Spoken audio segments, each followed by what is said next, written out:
Le palais de justice n'avait pas d'âme. Mur gris, couloir sans fenêtre, porte qui se fermait plus qu'elle ne s'ouvrait. Au deuxième étage de la salle d'audience civile numéro 3. La salle 7 ressemblait à une bouche prête à avaler une autre famille. « C'est ici ?» demanda Thiago. Sa mère hocha la tête en silence. Elle portait une robe bleue délavée, des chaussures usées et une enveloppe froissée remplie de papier. Il portait un sac à dos délavé en bandoulière. Thiago avait 11 ans, mais il parlait peu. Il regardait tout. Lorsqu'ils franchirent la porte, personne ne les regarda. Au premier rang, 2 hommes en costume examinaient des dossiers. Une femme à la voix aiguë dictait quelque chose au greffier. Le juge n'était pas encore arrivé. Thiago s'assit à côté de sa mère et posa son sac à dos sur ses genoux. De là, il étudia chaque détail. L'audience portait sur l'expulsion de leur domicile, un modeste appartement à la périphérie de la ville, le seul endroit qu'il ait jamais connu. D'après l'avis, la propriété avait été saisie en raison d'un prêt irrécouvrable. Sa mère ne comprenait pas bien ce que cela signifiait. Elle savait seulement qu'elle devait remettre les clés. « Ne t'inquiète pas aujourd'hui, maman, » dit Thiago sans la regarder. « Écoute juste. Ne dis rien, fiston. C'est un truc d'adulte. » Il n'a pas répondu. Il a juste ouvert son carnet. Le même qu'il portait toujours sur lui, rempli de mots qu'il apprenait la nuit en secret pendant que tout le monde dormait. À 9 heures du matin, le juge est entré. Un homme large aux cheveux blancs bien coiffés et au visage impassible. Il était suivi par le greffier du tribunal et une femme tenant l'ordre d'expulsion en main. Audience pour saisie hypothécaire. Dossier 4823/23. Demandeur, Terrasol Real Estate ENC défendeur, Madame Mariana Campos, a lu le greffier à voix haute. Présent, répondit Mariana, la voix tremblante. Et votre avocat? Demanda le juge sans lever les yeux. Je n'en ai pas. L'avocat adverse eut un léger sourire narquois. Elle sera alors considérée comme en défaut technique, a déclaré le greffier. Thiago leva les yeux et, à cet instant, il prit une décision. Il s'est levé. Personne ne l'a vraiment remarqué, seule sa mère lui a lancé un regard terrifié de côté. Votre honneur, dit le garçon. La femme du tribunal fit instinctivement signe de silence, mais le juge haussa un sourcil. Et toi, qui es-tu? Je suis Thiago Campos, le fils de Mariana. Je suis ici en tant qu'avocat. Un rire étouffé s'échappa parmi les participants, mais le garçon ne broncha pas. Il tenait ses mains jointes devant lui, son carnet pressé fermement contre sa poitrine, sa voix claire et stable. Fils, s'il te plaît, murmura Mariana. C'est irrespectueux, a rétorqué l'avocat adverse. On ne peut pas tolérer ce cirque. Le juge était sur le point de parler, mais Thiago s'est avancé.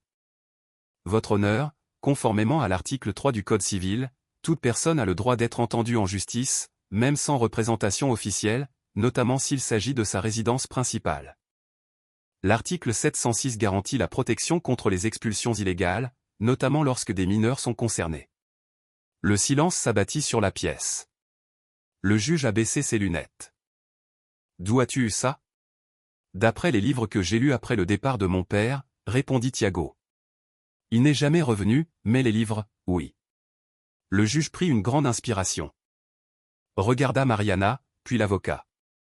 J'ordonne une pause de 10 minutes, dit-il gravement. Je veux parler à cet enfant en privé.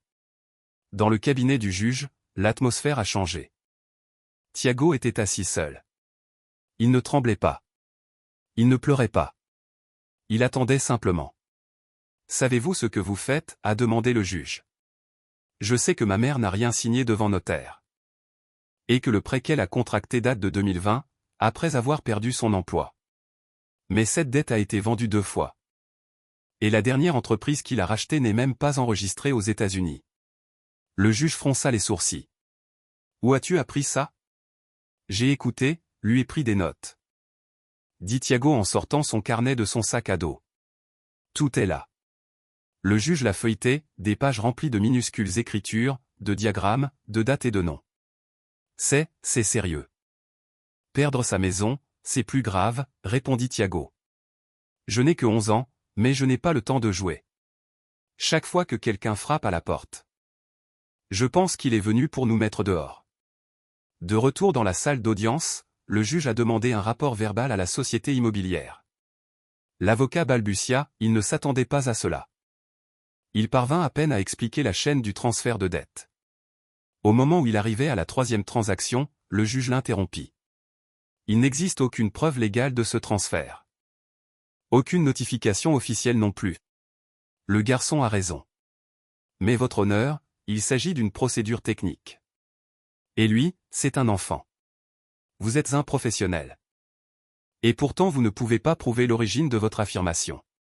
Mariana était sous le choc. Elle n'avait jamais vu son fils dans cet état. Elle ne savait même pas qu'il avait appris quoi que ce soit. Elle l'a serré dans ses bras alors qu'il quittait la salle d'audience. Thiago n'a rien dit. Cette nuit-là, dans la cuisine vide. Sa mère lui a demandé, « Pourquoi as-tu fait ça ?»« Parce que personne d'autre ne le ferait, maman. Et s'il voulait me sortir de chez moi, je voulais au moins qu'il m'entende. » Le lendemain, un assistant judiciaire a divulgué la transcription de l'audience avec la phrase « Je suis l'avocat de ma mère ». Et quelque part dans la ville, un jeune journaliste qui avait couvert des expulsions injustes s'est arrêté devant son écran et a murmuré « Qui est ce gamin ?» Ce que personne ne savait, c'est que Thiago ne parlait pas pour la première fois. C'était juste la première fois que quelqu'un écoutait. Les autres garçons du quartier jouaient avec un ballon rafistolé. Thiago les regardait depuis la fenêtre, la moitié de son visage caché derrière le rideau, comme si la lumière du soleil le faisait mal. Chaque fois que l'un d'eux l'appelait, il faisait semblant de ne pas entendre. Il avait 11 ans, mais il se sentait depuis longtemps comme un adulte piégé dans un petit corps. Non pas par choix, mais parce que quelqu'un devait comprendre ce que personne d'autre ne pouvait expliquer. Tout a commencé il y a 3 ans. Le jour où son père est sorti avec une valise cassée et les a laissés en silence. « Ne m'attends pas », furent ses derniers mots. Il n'est jamais revenu. Il n'a jamais appelé. Quelques jours plus tard, sa mère a commencé à pleurer plus souvent. En quelques mois, la nourriture est devenue plus rare et, en quelques années, des enveloppes portant des avertissements tels que « urgent » ou « avis final » ont commencé à arriver. Thiago les ramassait avant que sa mère ne les voie. Il les ouvrait en secret.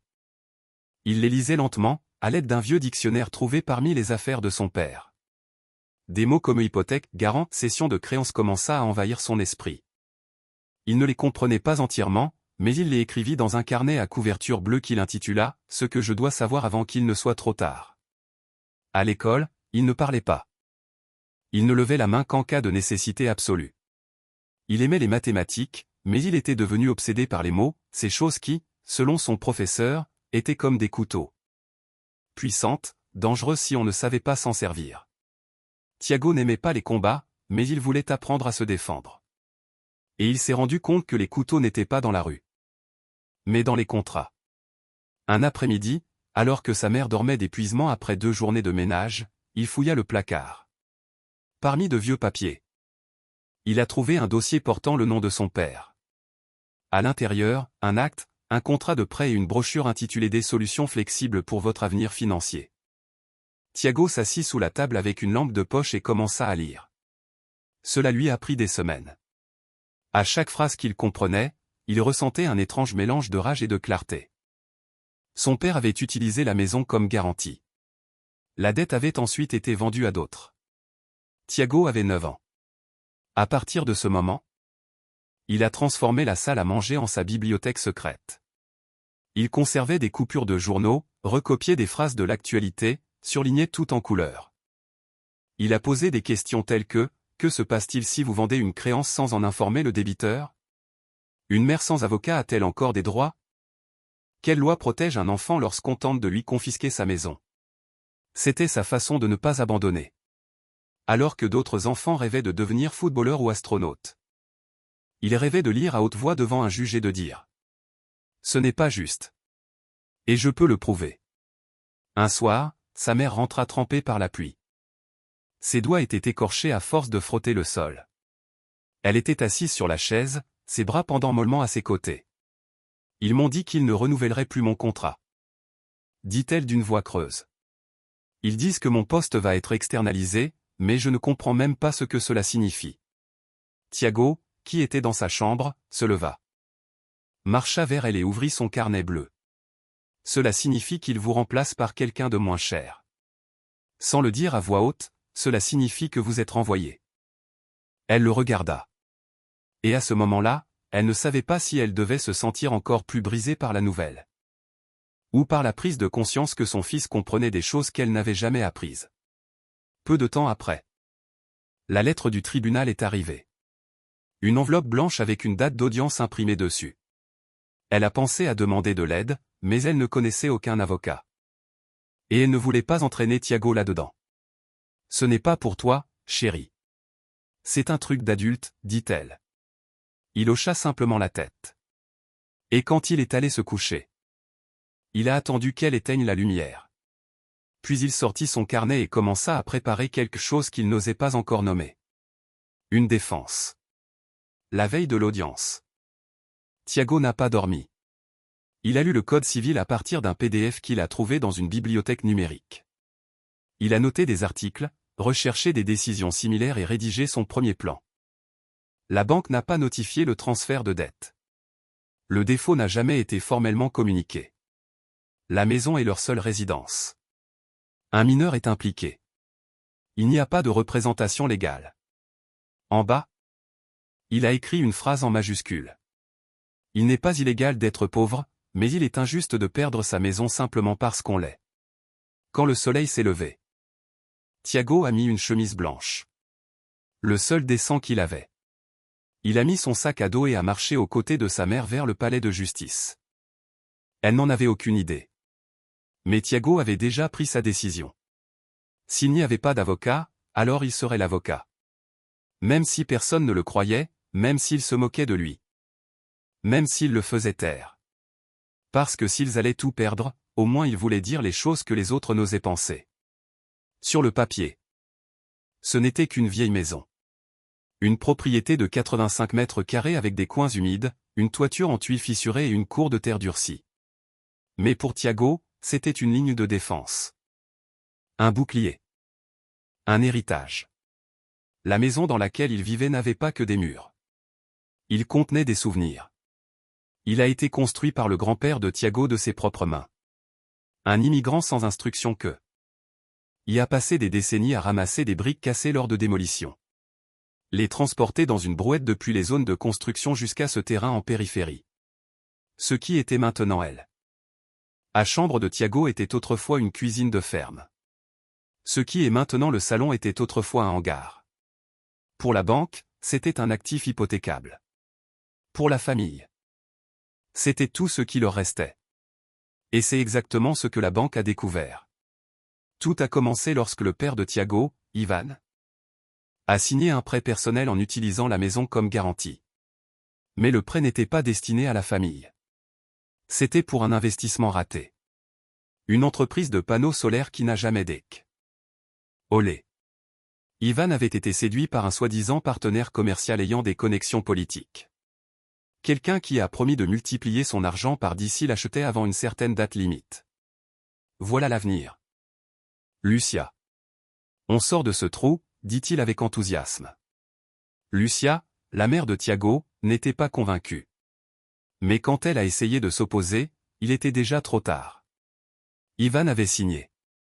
Au début, les paiements ont été effectués. Mais ensuite sont venues les pertes. Les appels téléphoniques. Les menaces. Et enfin, la disparition. Ivan a disparu littéralement. Il a laissé à sa femme la dette et une maison hypothéquée à leurs deux noms. La société de prêt, Finanza Austral SA, a été absorbée 2 ans plus tard par un groupe d'investissement qui a acheté des prêts impayés pour quelques centimes. L'un de ces groupes s'appelait Recobro Sandina. Thiago a découvert tout cela une nuit, en examinant les scellés judiciaires sur les documents. Recobro Sandina ressemblait à un simple cabinet de conseil. Mais derrière cela se trouvaient 2 noms de famille familiers des journaux. Fernandez et Ordonné. Anciens fonctionnaires du ministère de l'économie avec des plaintes archivées contre eux. Les mêmes hommes qui, il y a des années, avaient dit à la télévision: le système financier doit être protégé des mauvais payeurs. Et maintenant, ils voulaient prendre la maison de sa mère. Une maison dans laquelle il n'avait jamais mis les pieds. Mais ce n'était pas le pire.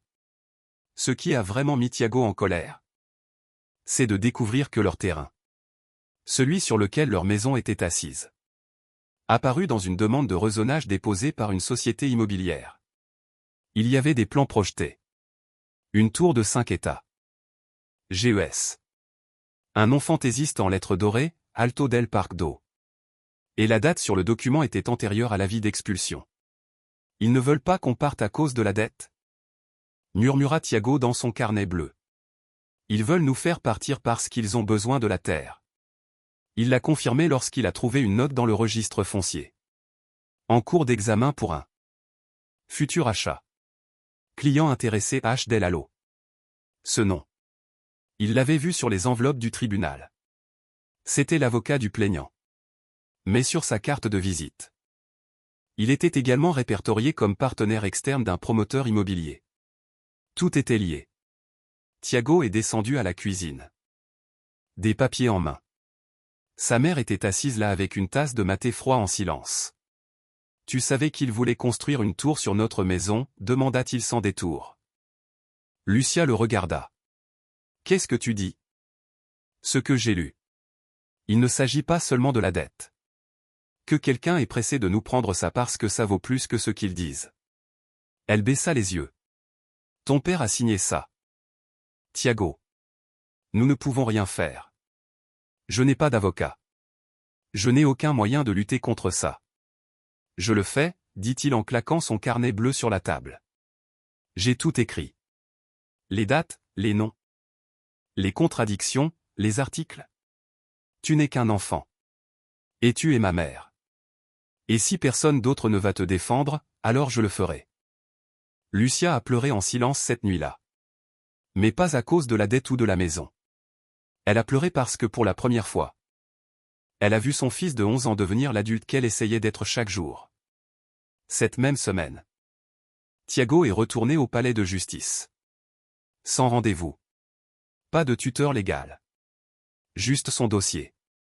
Et quand la sécurité l'a arrêté à l'entrée, il a dit quelque chose qui les a laissés sans voix.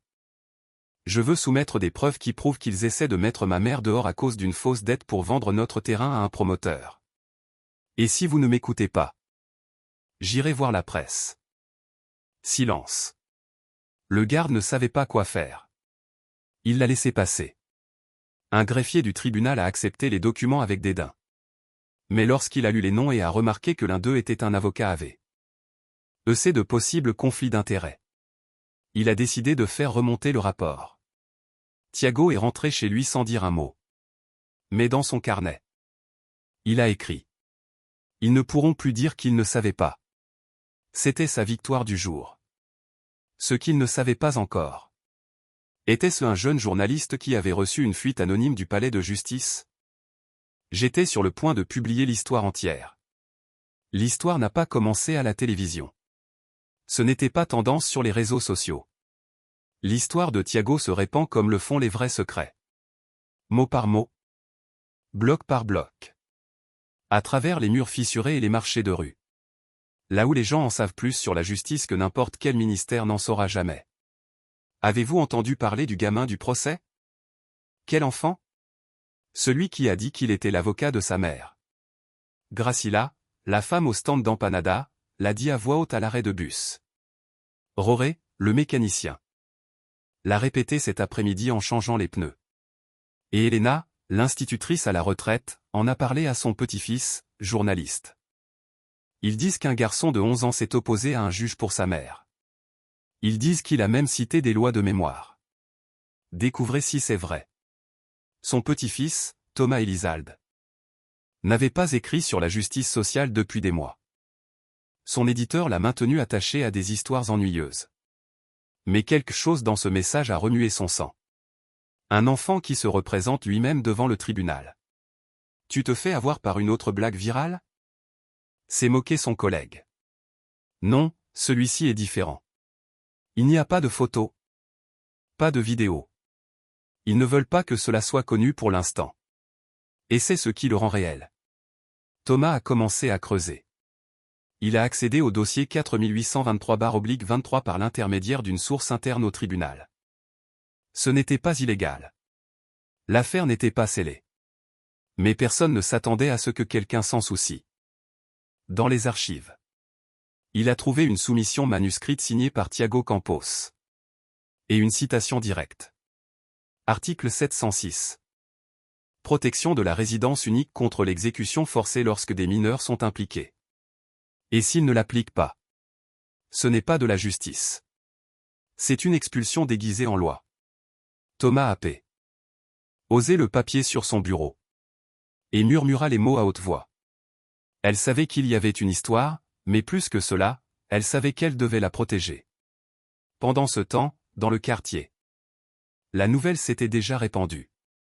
Lucia a commencé à recevoir des salutations, des regards remplis de sympathie entendue. Une femme lui toucha le bras au magasin de fruits et murmura. « Votre fils est une source de fierté, ne le laissez pas abandonner. » Lucia sourit.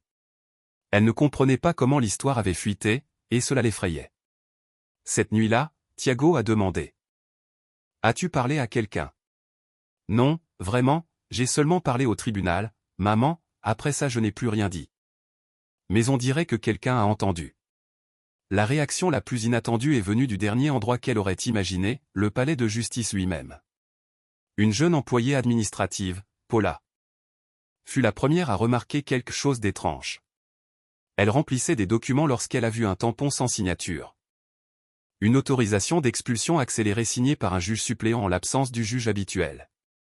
Mais le juge président ne s'était jamais officiellement récusé. Ça sent mauvais. Murmura-t-elle à son collègue.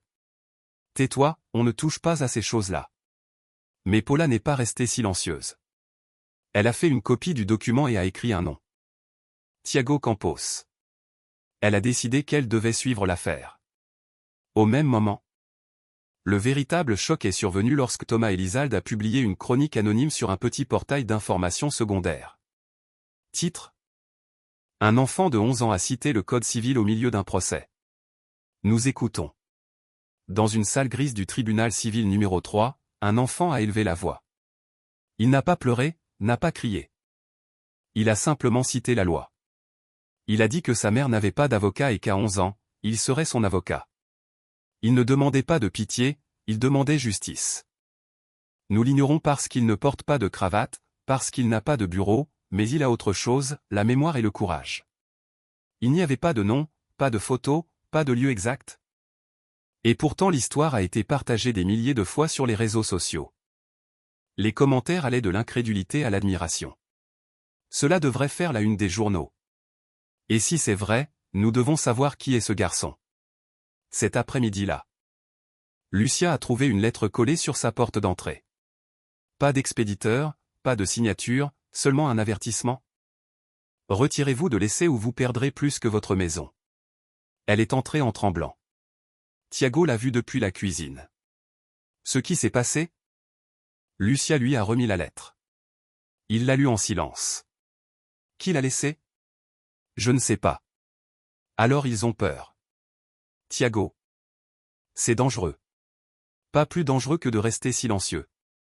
Cette nuit-là, le garçon est retourné à son carnet bleu. Il a écrit sur la dernière page. Quand ils commencent à vous menacer. Cela signifie qu'ils ne peuvent plus vous ignorer. À côté, il a dessiné un bouclier, non pas avec des armes, mais avec des livres, avec des mots, avec des questions.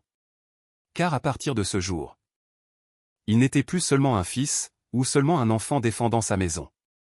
Il était devenu la voix de tous ceux qui n'étaient jamais arrivés au tribunal.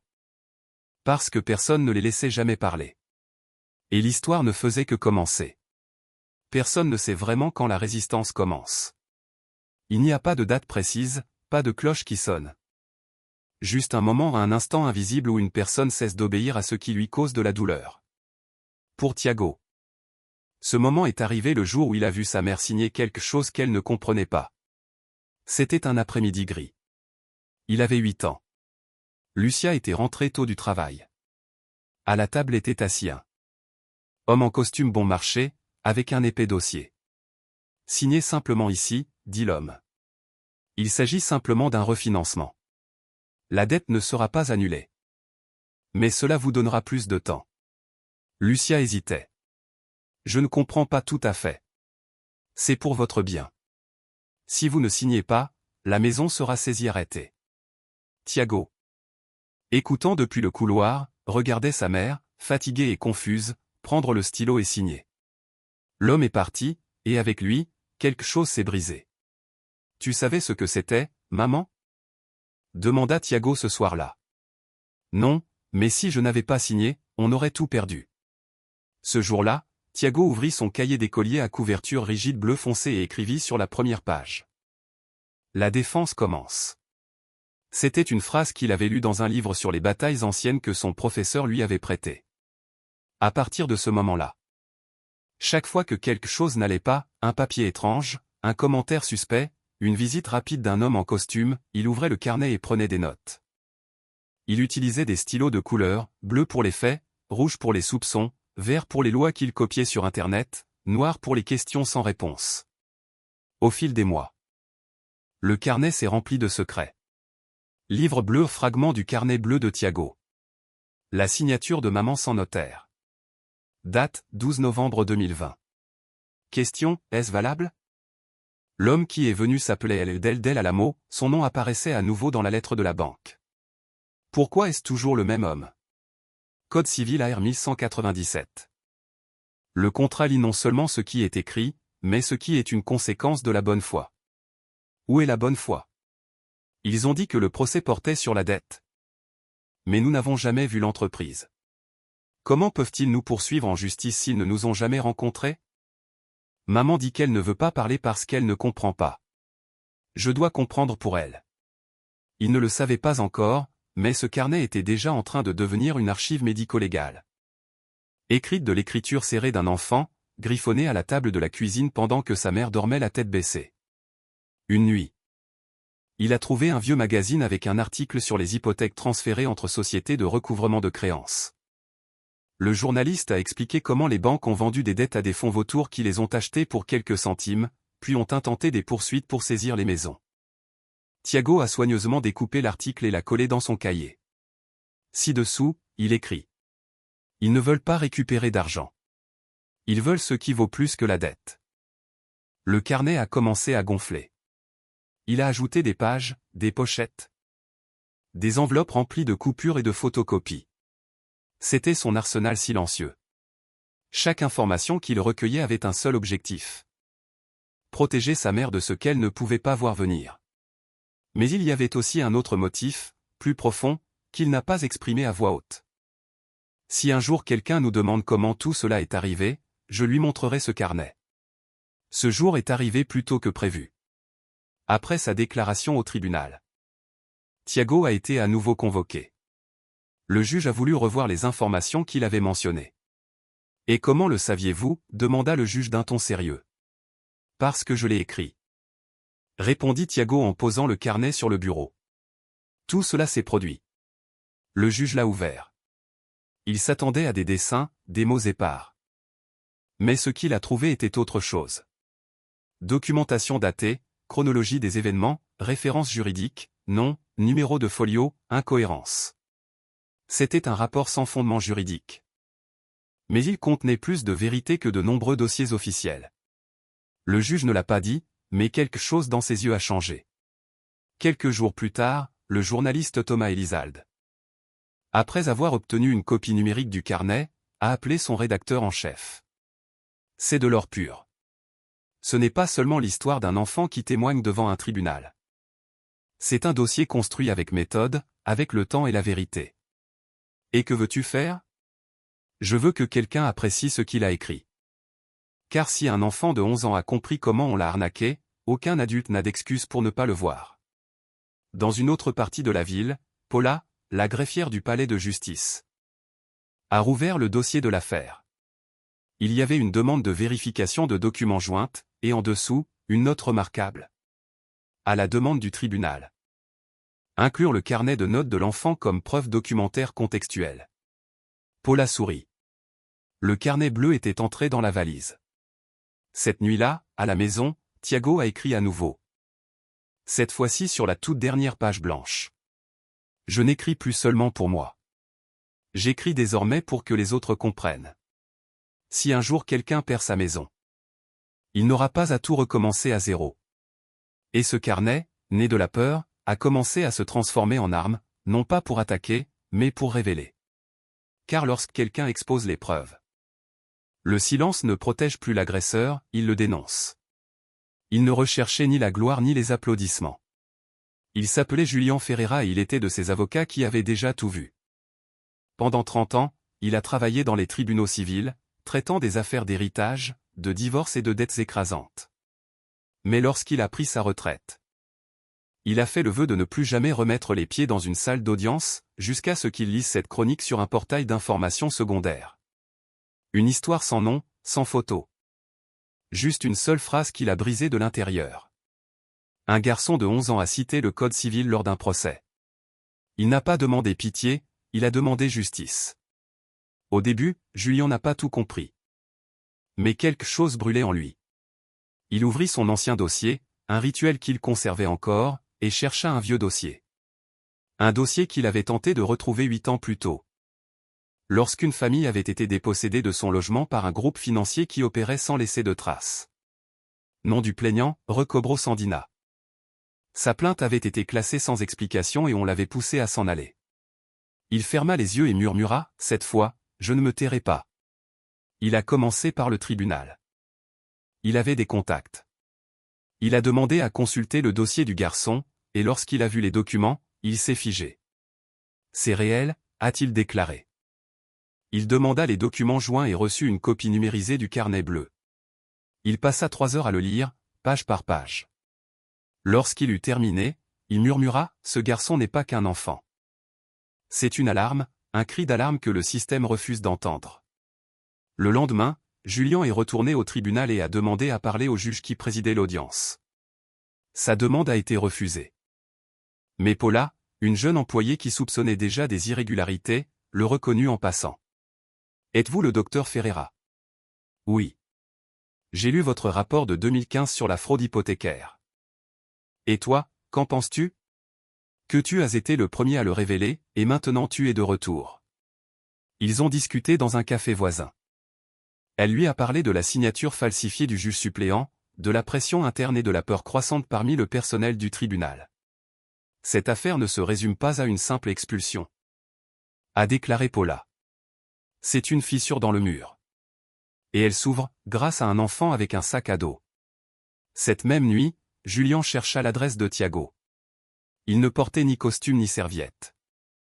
Il se présenta comme un simple voisin et frappa respectueusement à la porte. Lucia répondit, méfiante. « Oui. Bonsoir, madame. Je m'appelle Julian Ferreira. Je ne suis pas là pour vous conseiller juridiquement. Je veux juste aider votre fils, ou du moins m'assurer qu'il n'est pas seul. » Lucia se tut. « Êtes-vous avocat ? » Je l'étais. Maintenant. Je ne veux plus répéter les mêmes erreurs. Elle l'a laissé entrer. Thiago descendit les escaliers, son sac à dos en bandoulière. Lorsqu'il aperçut l'homme à la barbe blanche, il le regarda droit dans les yeux. « Êtes-vous ici pour me dire de me taire ? » ?»« Non. Je suis là pour vous dire de parler plus fort. » Thiago serra le carnet contre sa poitrine. « Et pourquoi quelqu'un comme toi aiderait quelqu'un comme moi ? Parce qu'il y a des années, j'ai vu une famille perdre sa maison, et je n'ai pas fait assez. Je ne laisserai pas cela se reproduire. » Thiago ne dit rien. Il hocha simplement la tête. Ce soir-là, pour la première fois, il ne se sentit pas seul. À partir de ce moment, Julian commença à le conseiller en secret. Il ne signait rien. Il ne se présentait pas comme avocat. Il se contentait d'expliquer les choses, de réviser les arguments.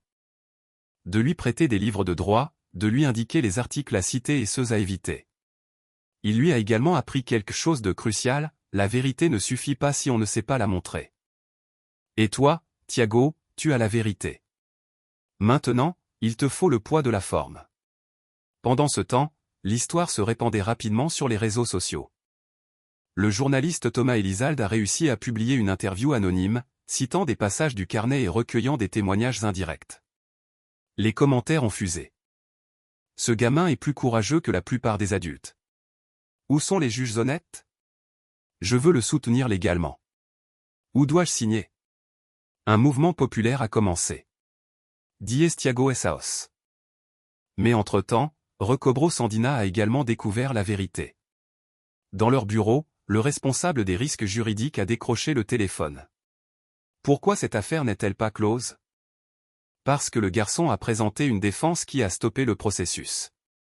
Un garçon? Oui. Et maintenant, il est conseillé par un avocat à la retraite. Alors? Faites passer ça pour une fraude. Dites que le carnet a été manipulé ou écrit par des adultes. Nous ne pouvons pas le prouver. Alors invente quelque chose. La guerre n'était plus seulement juridique, c'était une bataille narrative. Et Thiago l'avait bien compris. Ils vont dire que je mens, a-t-il dit à Julian. Alors utilise ta meilleure arme. Qu'est-ce que c'est? Ta vérité. Et ton carnet.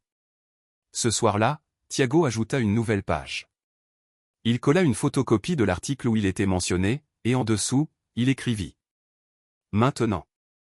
Ils savent que j'existe. Je dois maintenant leur prouver pourquoi ils ne peuvent pas m'ignorer. Parce que dans un pays où personne n'écoute un enfant, un cahier bleu peut être plus fort qu'une armée en costume. Et ce qui s'annonce n'est pas seulement un procès, c'est un combat pour la dignité. Les mots de Thiago n'étaient plus anonymes. La chronique publiée par le journaliste Thomas Elizalde, sans nom ni visage, est devenue virale. Et même si Thiago n'apparaissait sur aucune photo, l'histoire avait plus de poids que 1000 images. Le hashtag Dies Thiago Essaos était tendance. Voisins, enseignants et même jeunes avocats ont commencé à écrire des fils de discussion sur des cas similaires. L'indignation grandissait. Mais la tension aussi. Et dans le palais de justice, des silences gênés commencèrent à s'installer. Le juge Luis Alberto Ferretti n'était pas un mauvais homme. Il n'était pas non plus un bon. C'était un homme gris, à l'image de son bureau. 30 ans de carrière et plus de peur que de courage dans son cœur. Lorsqu'il a lu pour la première fois la pétition manuscrite du garçon, il a pensé que c'était une blague. Mais ensuite est venu le carnet bleu, puis le tumulte, puis les appels. Ferretti, fait profil bas, lui a-t-on dit depuis le conseil judiciaire. C'est un enfant, pour l'amour du ciel, répondit-il. Il ne peut représenter personne. Et si quelqu'un le soutenait?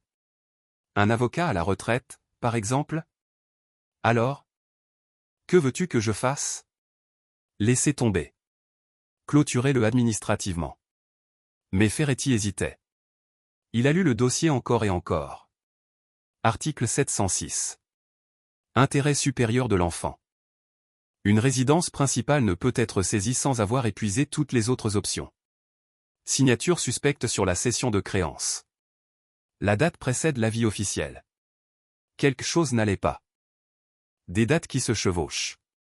Des papiers sans au notarié. Et une question lui vint à l'esprit. Et si l'enfant avait raison? Et s'il y avait vraiment plus derrière cette dette? Paula, la vendeuse, a également remarqué une activité étrange. Un matin, elle entra dans les archives à la recherche d'un vieux dossier et découvrit un tiroir forcé. À l'intérieur se trouvaient des copies déchirées d'une demande de cession de crédit de Recobro Sandina, datée avant la signature officielle. En termes juridiques, cela s'appelle une anticipation frauduleuse, lorsqu'une personne agit sur la base d'un droit qu'elle n'a pas encore acquis, en prétendant l'avoir déjà. Cela pourrait invalider l'ensemble de la procédure. Mais pire encore, l'un des exemplaires portait une note au crayon. Présentez ceci lundi. H. Del Alamo a dit d'avancer la signature. Paula tremblait. Del Alamo était l'avocat de Recobro Sandina, celui-là même qui avait tenté de faire signer un accord à Lucia sans avocat. Celui-là même qui, selon le carnet de Thiago, était présent à chaque action en justice. Paula a pris des photos du document et les a envoyées cryptées à un email de contact que le journaliste Elizalde avait indiqué dans sa chronique. Cette nuit-là, Elizalde l'a appelé depuis un numéro caché. C'est réel. Oui. Je l'ai trouvé au tribunal. Je ne sais pas combien de temps il y restera. Ils ont déjà essayé de l'effacer. Et que veux-tu que je fasse? Publiez-le. Mais protégez le garçon, et moi. Pendant ce temps, à la maison, Thiago lisait les commentaires en ligne. Certains le louaient. D'autres doutaient de lui. Mais ceux qui souffraient le plus disaient, c'est un adulte qui écrit ça. Un enfant ne peut pas penser comme ça. Il ferma l'ordinateur portable et baissa la tête. Ça va, demanda doucement sa mère. Il ne me croit pas. OMS? Tout le monde. Ils disent que je suis un mensonge. Lucia le prit dans ses bras. Ils ne t'ont pas cru quand tu as dit que ton père ne reviendrait pas, et tu avais raison. Ils ne vous ont pas cru quand vous les avez prévenus qu'ils allaient prendre notre maison, et vous aviez encore raison. Tu n'as pas besoin qu'ils te croient, Thiago. Tu as besoin qu'ils t'écoutent. Le lendemain, l'avocat à la retraite Julian Ferreira a été convoqué de manière informelle au palais de justice. Le juge Ferretti voulait parler. Ferreira. Ça devient incontrôlable. Non. Ce qui se passe, c'est que la vérité éclate enfin, et vous ne pouvez plus ignorer ce qui est juste devant vous. Et si vous faites semblant de ne pas le voir? J'ai fait des copies de tout. Je les apporterai au comité d'éthique. Ferretti déglutit difficilement. Tu me menaces? Non. Je te donne une issue digne. Écoutez ce garçon. Vérifiez les papiers. Et ne signez pas un ordre qui vous hantera toute votre vie. Pendant ce temps, Paula a trouvé une note anonyme dans son casier. Ce que tu as trouvé ne t'appartient pas. Garde le silence. Elle l'a brûlé. Puis elle a écrit dans son journal. Si je me tais maintenant, je serai complice demain. Je n'ai pas accepté ce poste pour sceller des mensonges. Le même jour, un journaliste a publié un nouvel exposé. Un document divulgué de l'intérieur du tribunal a révélé une date impossible. L'avocat du demandeur avait procédé à un transfert de Détivan était légalement valable. Si cela est prouvé, non seulement l'affaire serait rejetée, mais elle pourrait également donner lieu à des poursuites pénales. Il ne s'agirait plus d'un procès civil contre une mère et son fils. Cela deviendrait un cas de fraude judiciaire. Les réseaux sociaux ont explosé. La pression publique s'intensifie. La vérité ne pouvait plus être arrêtée. Et au milieu de tout cela, Thiago a ouvert son carnet bleu et a écrit sur une nouvelle page. Ils disent que ce n'est pas moi qui écris. Que quelqu'un le fait pour moi. D'accord. Alors, qu'ils viennent, qu'ils me regardent dans les yeux et qu'ils me le disent. Parce que lorsqu'un enfant écrit pour défendre ce qu'il aime, il n'utilise pas d'encre. Il utilise du sang. Des souvenirs et une vérité que même la peur ne peut effacer. Les murs gris de la salle d'audience civile numéro 3 n'étaient pas préparés à ce qui s'est passé ce lundi-là. L'audience a été répertoriée comme un simple examen procédural. Mais tout le monde connaissait la vérité. C'était soit un enterrement, soit une bénédiction pour l'affaire. Dehors.